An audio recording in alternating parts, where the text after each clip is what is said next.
Welcome back. We finished up the Reformation, so now we're going to cover the history of the church relatively briefly from the Reformation to the 21st century. So not all in one video though. So again, we ended the one on the Reformation about the Catholic, and I mentioned something of the Catholic Counter-Reformation.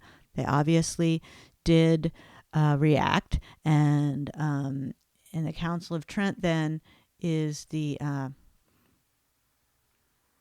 meeting of that. So this idea, the Council of Trent. Let me get my pen working. Is the Catholic Counter-Reformation, the meeting of the church, basically to characterize the response of the church. They did indeed reform abuses.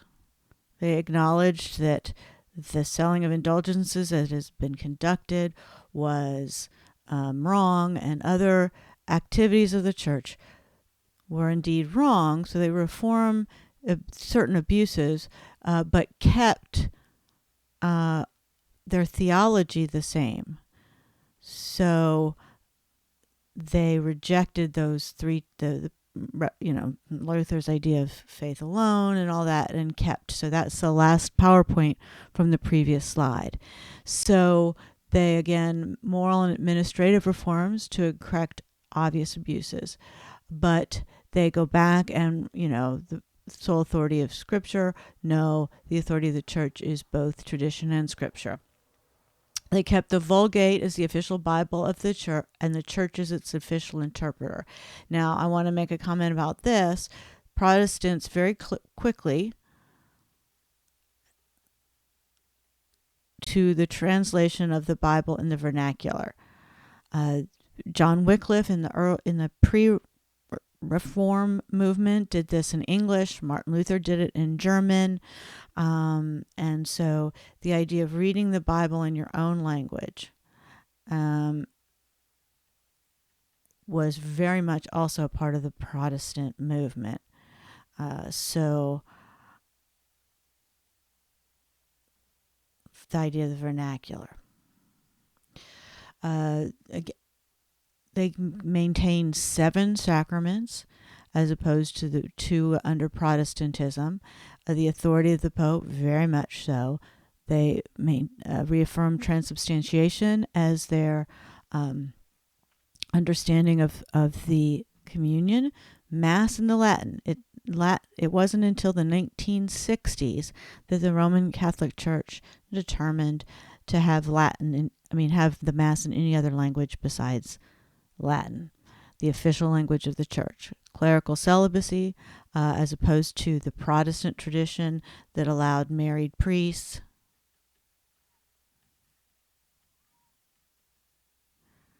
And then, of course, their understanding of salvation as faith or God's grace plus works.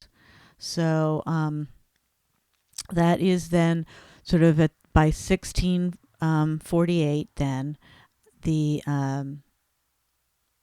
Peace of Westphalia, which signed the peace treaty that ended the religious wars of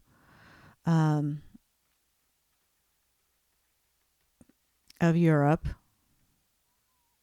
and thereby sort of Europe divided itself up between Protestant regions and Catholic regions. So as the Peace of Westphalia, as we enter into this century, of course, we are entering the Enlightenment and the Age of Reason, and a whole new way of thinking and the intellectual life of Europe is changing. And this goes along with the Reform. There was rejection of the of the Roman Catholic control over the mind. And so the Enlightenment is a rejection of that. And definitely an age of rationalism and the birth of the scientific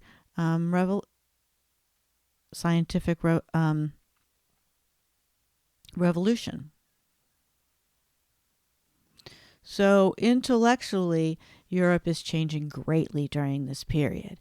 So if you remember back to when I talked about scholasticism, in the understanding of knowledge in Europe, in the early period,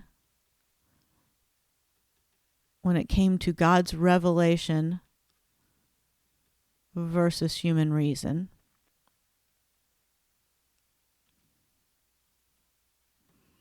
God's revelation always won out over human reason.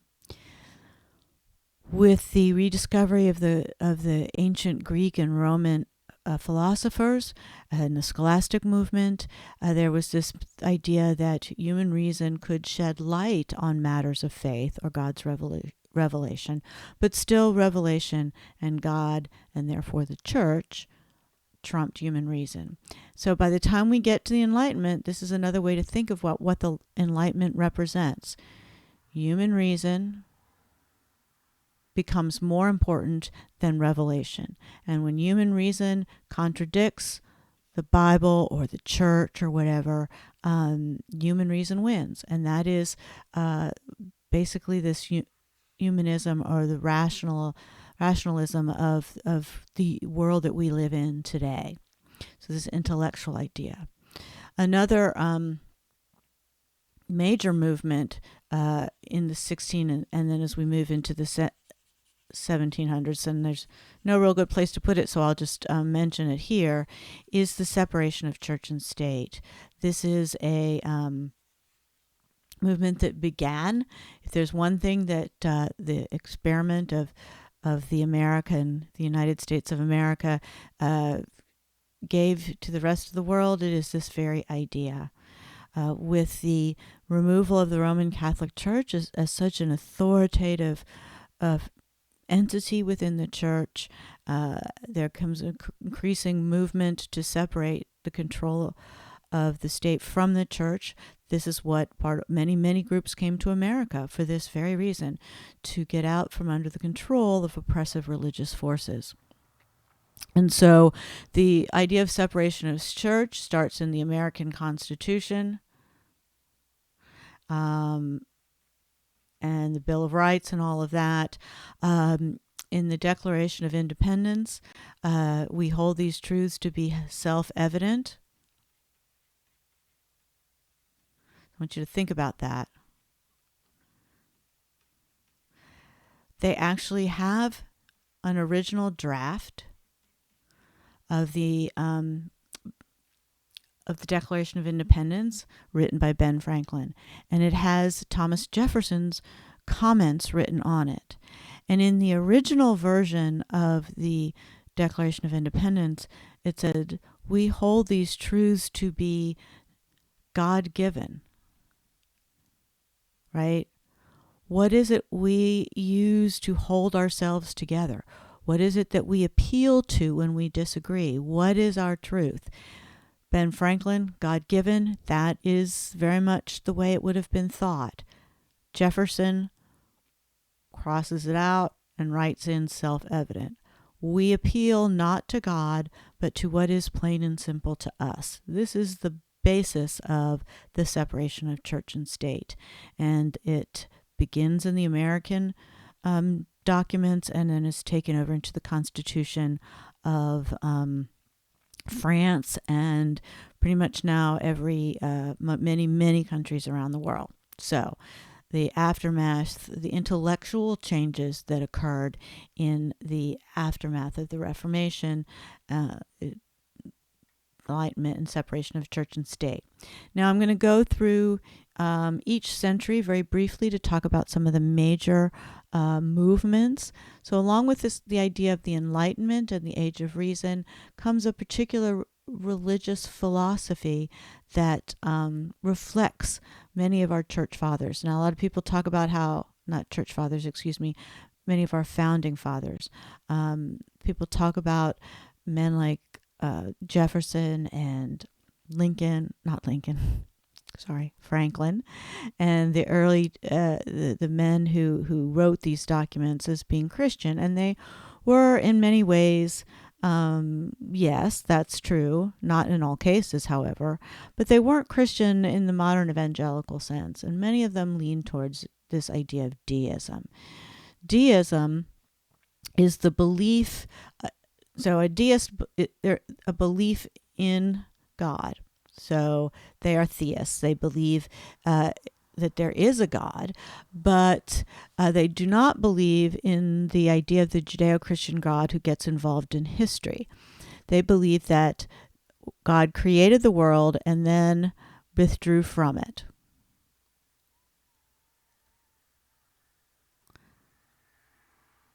So the idea of revelation, they reject the idea of revelation. They reject so much of the biblical material then because it's based on this belief that God comes into this world and enters into this world in some way. So this is deism, the idea that there is a God, but that God does not actively participate in this world. And so they believe that it is the call of the person, that which is created by God, to live a moral life, which in some ways should be self-evident to us because we are God's creation. And as God's creation, we should understand the morality of this God who created us. So, deism. So this is all describing deism. Now, the most famous metaphor or analogy for deism is that of the clockmaker. So this story always gets told when we talk about deism. The world is like a clockmaker. So God is like a clockmaker. God made the world and then withdrew from it, just like a person would build a clock, set the clock, and then not touch it again and let it work itself out. So this is a very important philosophical, theological movement in Europe, very influential on the philosophy and movements in this country as well. So, deism. So that's one direction. But there are, it's another major movement of this century that we need to talk about, and that is Puritanism. So the Puritanism is a movement out of England. So Puritanism comes out of England. Very important for the founding of our country. So if you remember back to the idea of the English Reformation, Mary Tudor, known as Bloody Mary, tried to return to England to a Roman Catholic country. So many people fled to Europe in an attempt to avoid the persecution and be able to live out their Protestant belief in peace. When Elizabeth takes over and returns to England, to a Protestant country, and of course she puts into place the Via Media. Well, for many of these people who had been in Europe and had been a part of the more active reform in the European continent, came back and said, this is just not enough. This is wishy-washy. We need to go the distance. And England for them was not Protestant enough. So they, then this group known as Puritans, split in two different directions. Some come to the American colonies and found the Massachusetts Bay Colony. So the Pilgrims that we talk about during Thanksgiving, they came to New England to form a religious utopia. They saw this continent as a big empty space where they could come and set up a world that was totally run along Christian principles. So in this empty space, they could start again. It was not all that successful, and the religion of the Massachusetts Bay Colony was very rigid. And of course, it spawned then other religious movements in New England as well. So the Massachusetts Bay. So these are part of these Puritans, the two groups. The other then goes back flees back to Europe and especially to Holland, which was at this point a hotbed of Protestant theology, and particularly the radical reformers. So this group went to Holland. They were introduced to the radical reformers and that idea of adult baptism and discipleship, and a closer reading of the New Testament and the idea of discipleship. And these individuals then eventually, many of them also come to the U.S. Later. And this, if you are a Baptist, you are a descendant of this crowd that went to tried to reestablish their lives in England under Elizabeth, thought it wasn't far enough, went back and was introduced to the most radical wing of the Reformation, and again the Baptist tradition, any tradition that in this country really that baptizes adults or believers' baptism is likely a descendant of this crowd. And so, as you can see right off the bat, that the U.S. becomes very much a safe haven for Protestants, and so very defining for our country. And I'm going to get this right eventually.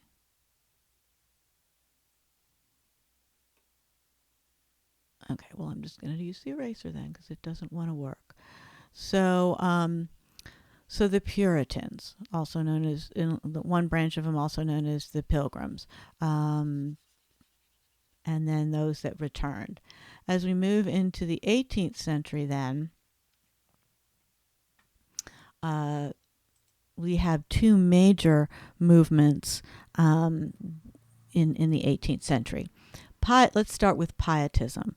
Pietism is not a denomination. So if you're not completely clear on what I'm saying, a denomination is an actual branch of Christianity. So if you're Methodist, that's a denomination. Baptists are denominations. Lutherans, Episcopalians, Anglicans, those are denominations.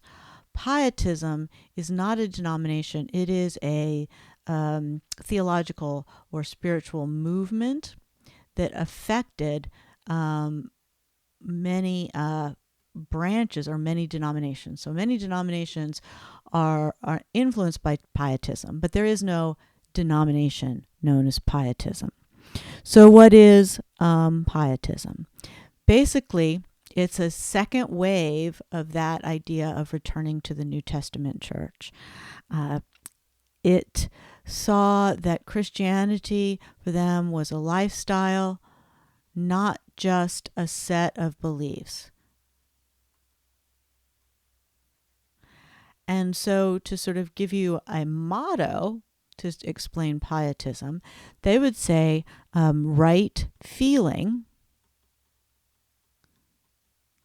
how you feel about Christ, how you feel about your religion, is as important as right belief.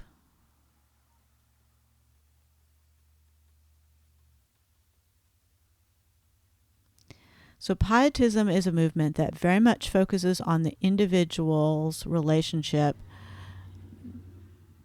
Anyway, individual, I can spell, I just can't write. Individual person and their relationship to God. So Pietism calls for many of the things that you might be very much already think of as important to your tradition. Personal Bible study and prayer, the doing of good works, charity, a pious life, a moral life lived out in the individual. And of course, this idea of, so if this makes sense. So it's a theological movement or an understanding of the faith that rejects the sort of, the belief that, being a Christian is about saying and believing the right things, but it's all about right feeling as important as right belief, that the relationship of the individual person with Christ, as opposed to the individual's relationship to the church. Personal Bible study, prayer, personal acts of charity, that's all about the individual life. And particularly then, the need for a personal encounter with the deity or with Christ. So in the modern context, we might call this being born again. You are encouraged then under the pietist thinking that it's not just about your head, it's about your heart. So your heart and an encounter with God and Christ is as important as your head. And this is pietism, and it very much influences the Protestant traditions in this country, in many countries actually. So pietism, I want to say one more thing about pietism, with the emphasis on personal encounter. You see then in pietism the movement toward the idea of the need for missionaries. So we'll get to this in the 19th century, but if it's important that you have an encounter with Jesus, a personal, emotional encounter with the risen Christ, then the importance of people being told to their faces about Jesus comes to the fore. So let's hold on to that as well, as that really takes off in the 19th century. So if we go back then over here to the 18th century and this idea of pietism, the one of the first major movements that came out of pietism is the Methodist Church. So the Methodist Church is an 18th century movement that grows out of the influence of pietism in England. So the Methodist Church begins in England as pietism takes on a greater and greater role. It is most closely associated with a man named John Wesley. So John Wesley, an 18th century gentleman from England, his father was a pastor. His mother was quite the character, from what I can tell. He then, as a good Englishman, goes to school at the University of Oxford. While there, he comes under the influence of this pietistic thinking, and he and a group of his friends set up something known as the Holy Club. The Holy Club got together for personal Bible study and prayer. They got together and did charity in the neighborhoods around Oxford, brought food to the poor, helped the sick, etc. So this idea of John Wesley and his Holy Club while he was a college student at Oxford. The name Methodist then comes from Oxford because the other boys at school, men at school, would tease them about how methodical they were in their lifestyle, and it stuck. So this begins as sort of a slur. Y'all are so methodical. Y'all aren't having any fun in school. And it becomes the name of the denomination. So the Methodist movement, coming from the word methodical. John Wesley then goes on to to become a priest or a minister in the Roman Catholic.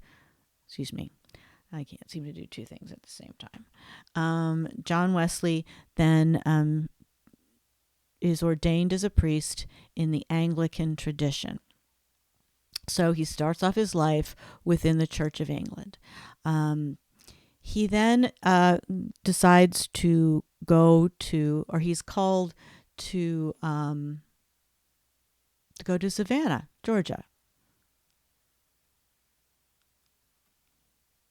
His goal is to witness to the Indians. For a lot of reasons, he ends up doing less of that and more of just pastoring in the city of Savannah itself. So you go to Savannah today, you'll see statues to John Wesley, etc. So he goes to Savannah with his goal of witnessing to the Indians, which is very much part of this pietist understanding. On the way to Savannah, that long boat ride on the ship to America, it turns out there's a group of Moravians on the ship with him. So many of you know of Old Salem, which was founded by the Moravians. They were part of the radical, reform movement. Very much this pietist movement of personal study and Bible study and prayer meets the radical reform movement, and he is very much taken by their ideas. So he's starting to stew. The pot is sort of starting to stew. He ends up having to leave Savannah and has to come back to England. It's kind of under a cloud. There was a conflict with a young woman who and her family, and John Wesley has to sort of leave Savannah under a cloud. He comes back still as a pastor, as a priest in the Anglican Church, but he starts attending various worship services by these small radical groups within England. And while he is attending a church at Aldersgate, Aldersgate is a place in London. He has what he calls his Aldersgate experience. So he is in this church service. They are studying the book of Romans. So again, the importance of Romans and some of these major turning points of the church. He talks about how, as he is listening to the person preach and teach, that his heart is, as in his own words, strangely warmed. And we have one of the earliest then references to what you and I might think of as being born again. The idea that one has an emotional encounter with Christ, and that is sort of the marker of one's entry into a full relationship with God. So again, if you've heard this language or something like it, this idea of an emotional, personal encounter, we see it again, and not all Methodists argue for this today, but we see it in some of this literature as the various third, fourth generation of the Reform, the various aspects of that sort of influence each other, and particularly then Pietism, which has been very influential on so much of American Christianity. Because whereas Methodism starts in England, it really takes off when individuals start coming back to the U.S. and as the early frontier movement in places like the Appalachians and Kentucky and things like that. Very important. So we will stop there for a brief time.